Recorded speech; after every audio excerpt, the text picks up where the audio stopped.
Após o casamento do meu filho, perdi o contato com ele. 2 anos sem dar sinal de vida. Então fui visitar ele e vi algo deplorável.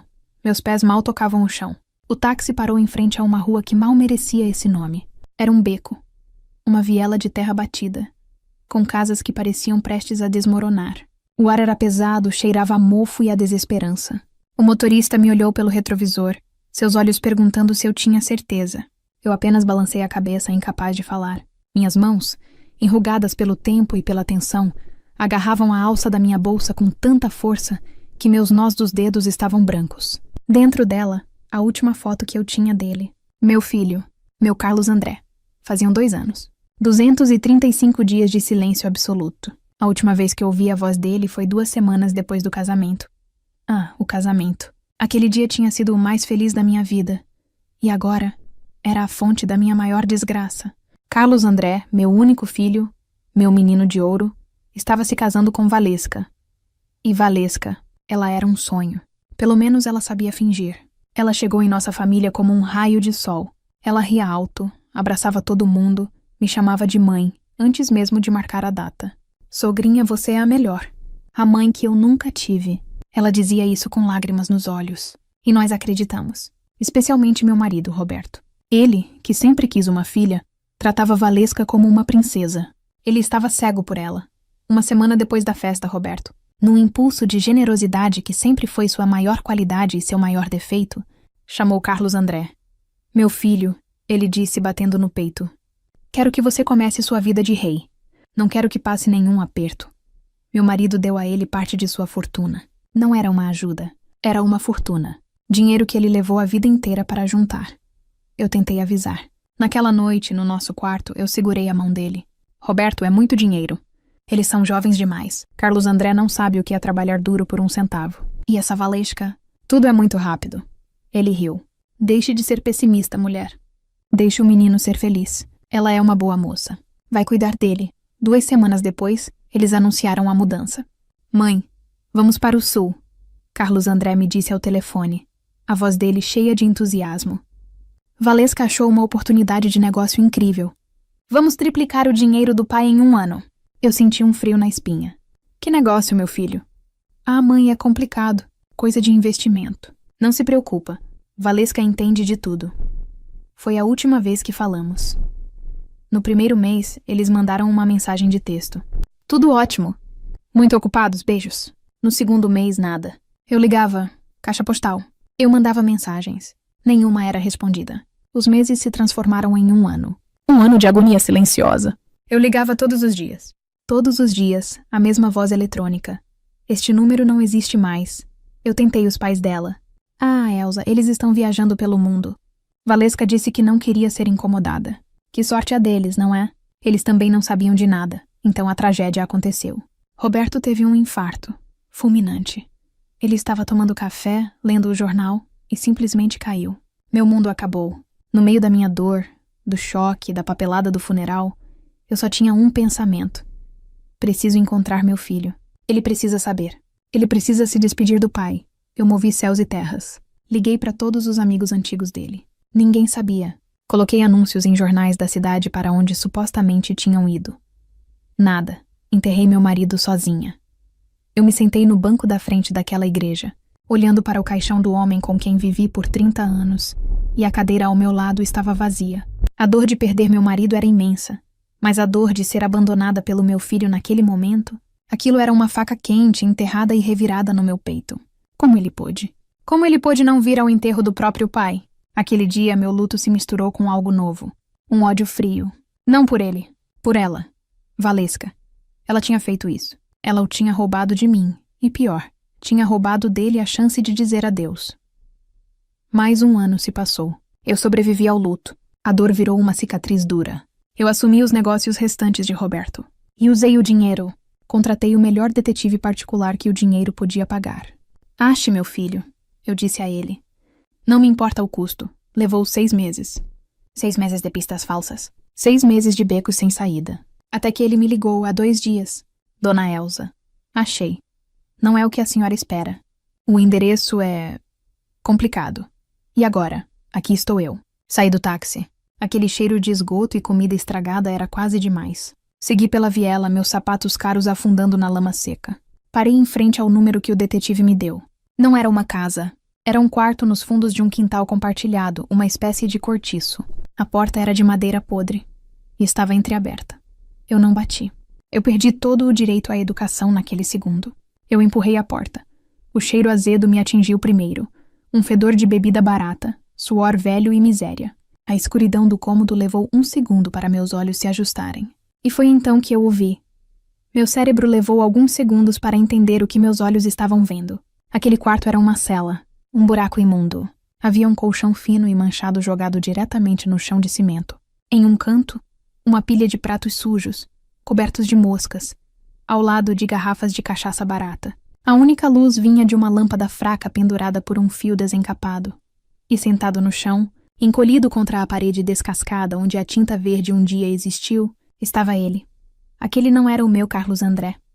Meu filho era forte, tinha o sorriso largo do pai, os olhos brilhantes. O homem à minha frente era um fantasma. Ele estava magro. Magro a ponto de eu poder contar suas costelas através da camisa rasgada e encardida. Seu rosto estava fundo, os ossos da bochecha saltados. Uma barba longa, suja e emaranhada cobria seu rosto.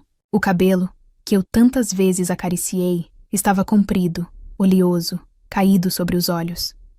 Ele levantou a cabeça devagar, assustado com o barulho da porta. Seus olhos demoraram a focar. Vi o momento exato em que o susto se transformou em reconhecimento. E pior que o susto, vi a vergonha absoluta tomar conta dele. Ele tentou se levantar, mas estava fraco, talvez bêbado, e tropeçou caindo de joelhos. Mãe, a voz dele. Não era a voz do meu filho. Era um sussurro rouco, quebrado pelo álcool e pela falta de uso. Eu não consegui responder. O ar faltou nos meus pulmões. A única coisa que saiu de mim foi um som que parecia o de um animal ferido, um gemido de dor que veio do fundo da minha alma. Eu caí de joelhos também, ali mesmo naquele chão sujo, e me arrastei até ele. Eu o agarrei. O cheiro era terrível. Suor, bebida, vômito azedo. Mas eu não me importei. Eu o apertei contra mim. Ele era só pele e osso. Meu menino era só osso. Ele começou a chorar. Não um choro de homem, um choro de criança perdida. Soluços altos, desesperados, que sacudiam seu corpo fraco. Me perdoa, mãe. Me perdoa. Eu não consegui. Me perdoa. Eu o segurei firme. Xi, eu estou aqui. Eu te achei. Eu estou aqui.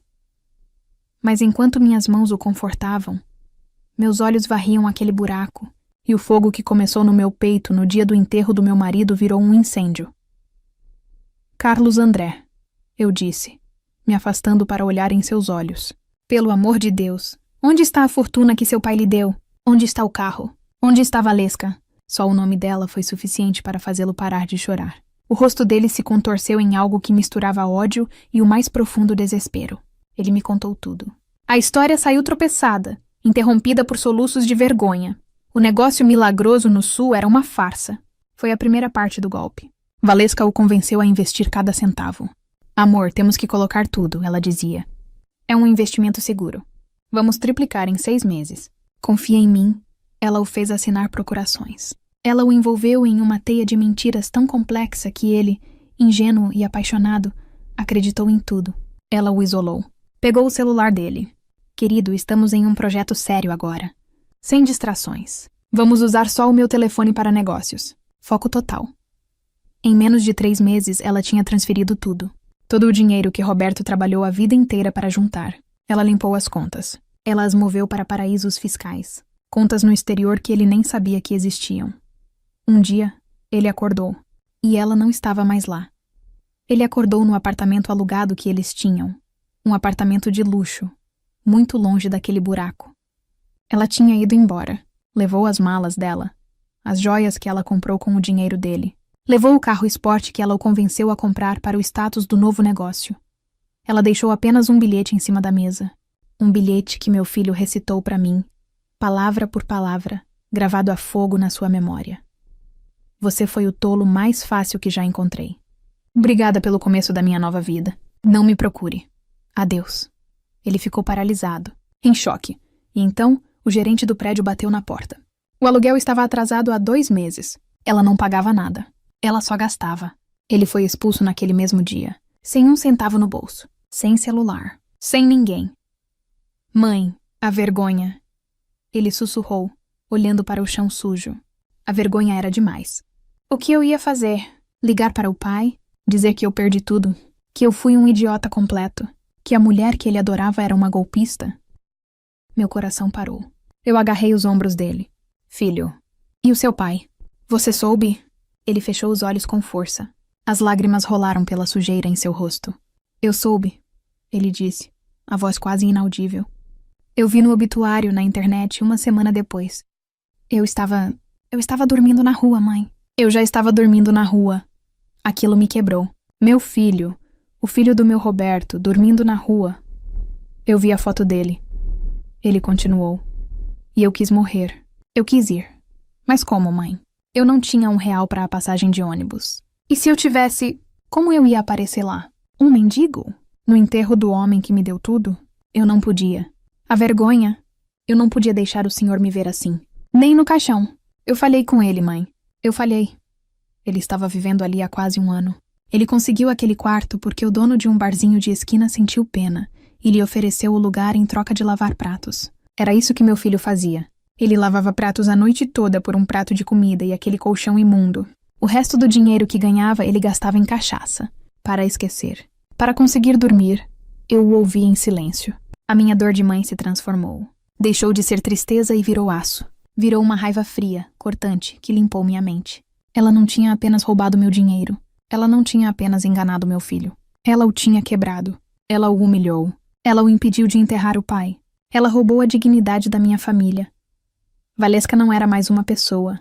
Ela era um problema. E eu, Elsa, viúva de Roberto, iria resolvê-lo.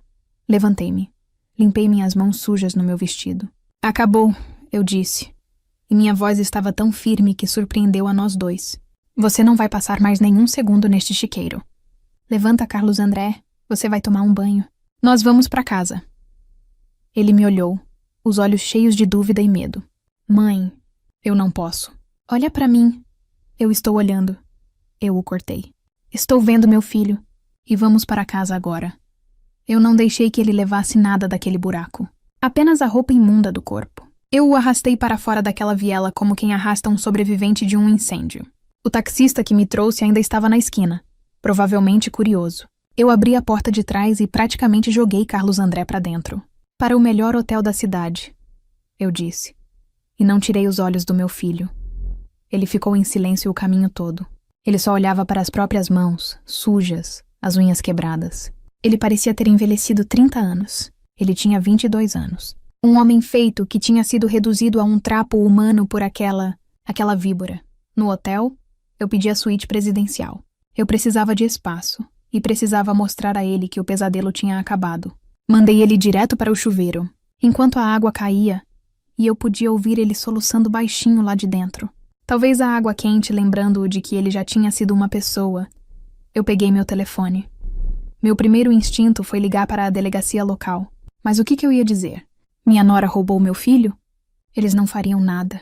Isso não era trabalho para a polícia comum. Isso era trabalho para o Dr. Matos. Dr. Matos foi o advogado do meu falecido marido por 40 anos. Ele não era só um advogado. Ele era o resolvedor de problemas do Roberto. Um homem frio, calculista, mas com uma lealdade que o dinheiro não compra. Disquei o número dele. Ele atendeu no segundo toque, como sempre. Dr. Matos. Sou eu, Elsa. Dona Elsa. A voz dele era calma. Que surpresa. Aconteceu alguma coisa? Eu encontrei, eu disse, minha voz tremendo de raiva. Eu encontrei o Carlos André. Houve uma pausa. Matos sabia de tudo. Ele sabia do silêncio, sabia da minha busca. Como ele está? Quebrado, Dr. Matos? Ela o limpou. Ela levou tudo. Cada centavo que Roberto deu a ele. Eu o encontrei num cortiço imundo, vivendo de lavar pratos, bebendo até cair. O silêncio do outro lado da linha foi pesado. Quando ele falou de novo, a calma profissional tinha desaparecido. Havia aço na voz dele. Elsa, escute com atenção. Não faça nada. Não vá a nenhuma polícia local. Pegue o primeiro avião e traga o menino para casa.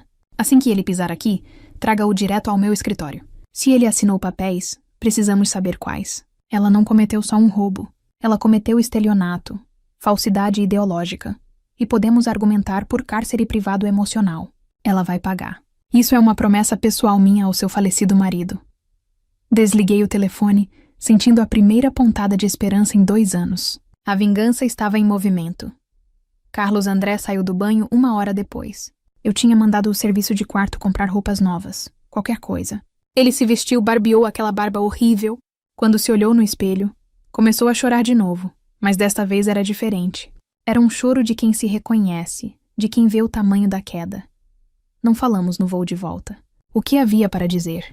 Quando pousamos e entramos no carro que nos esperava e dirigimos pelas ruas da nossa cidade, eu vi ele olhando pela janela. Quando parei o carro em frente à casa onde ele cresceu, a casa que o pai dele construiu com tanto suor, ele não aguentou. Ele desabou ali na calçada. Levei-o para dentro. As primeiras semanas foram um inferno.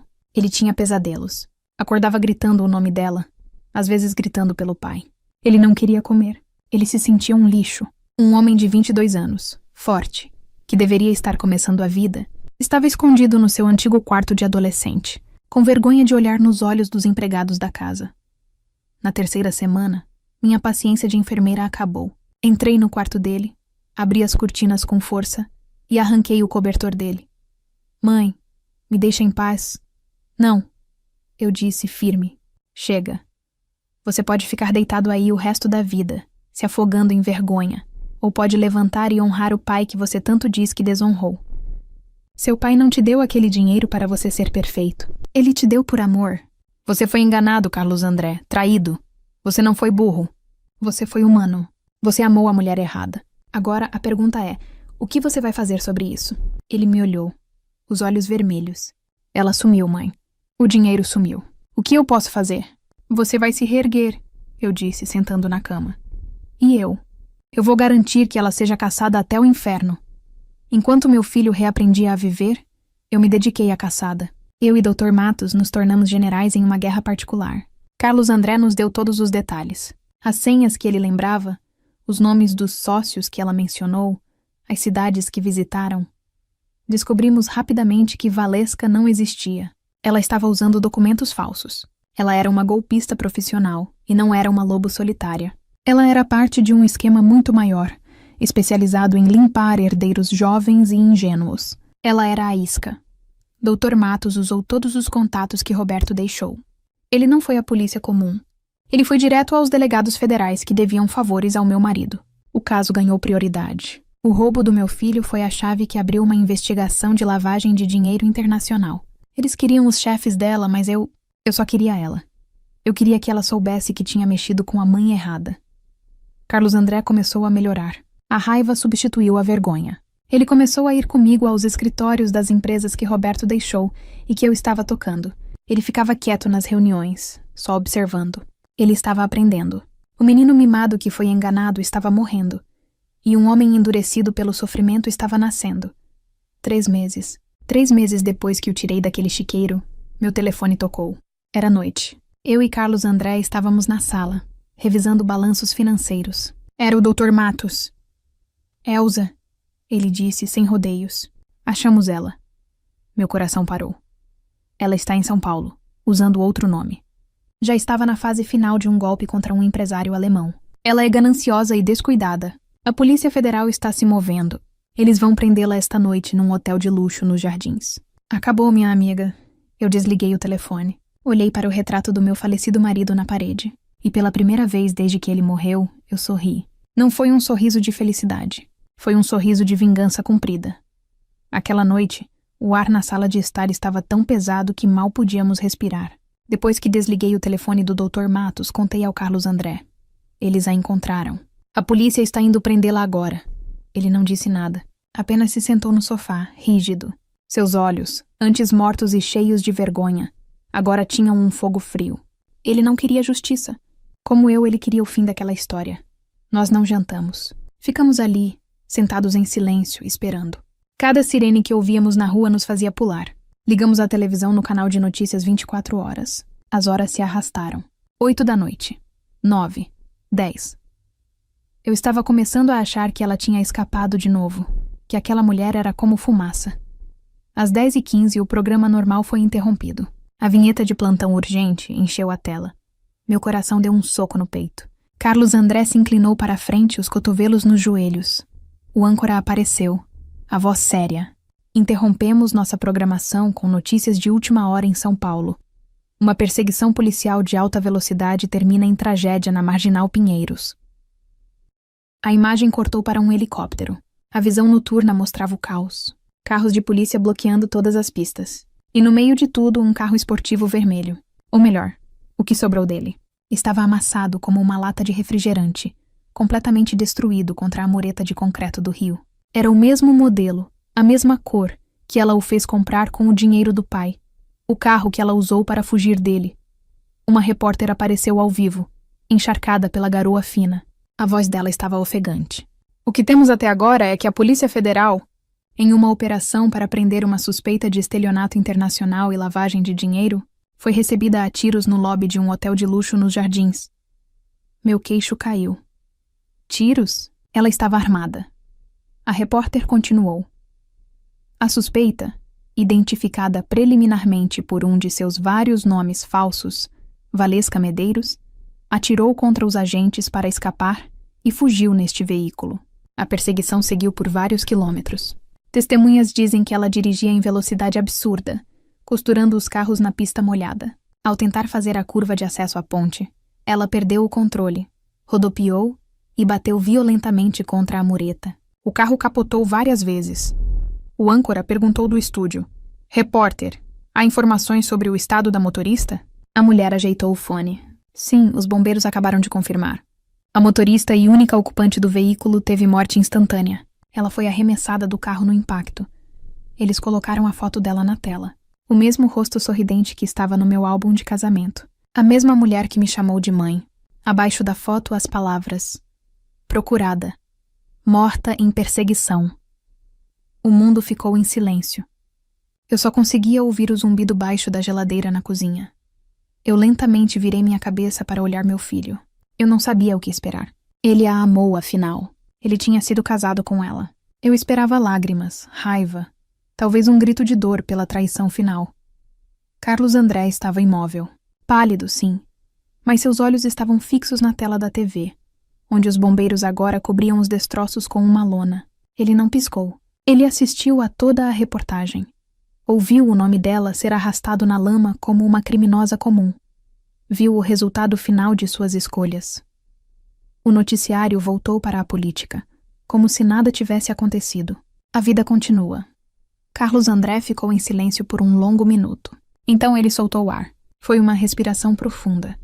Um suspiro que parecia estar preso em seu peito há 2 longos anos. Ele não estava soltando tristeza. Ele estava soltando veneno. Ele finalmente se virou para mim.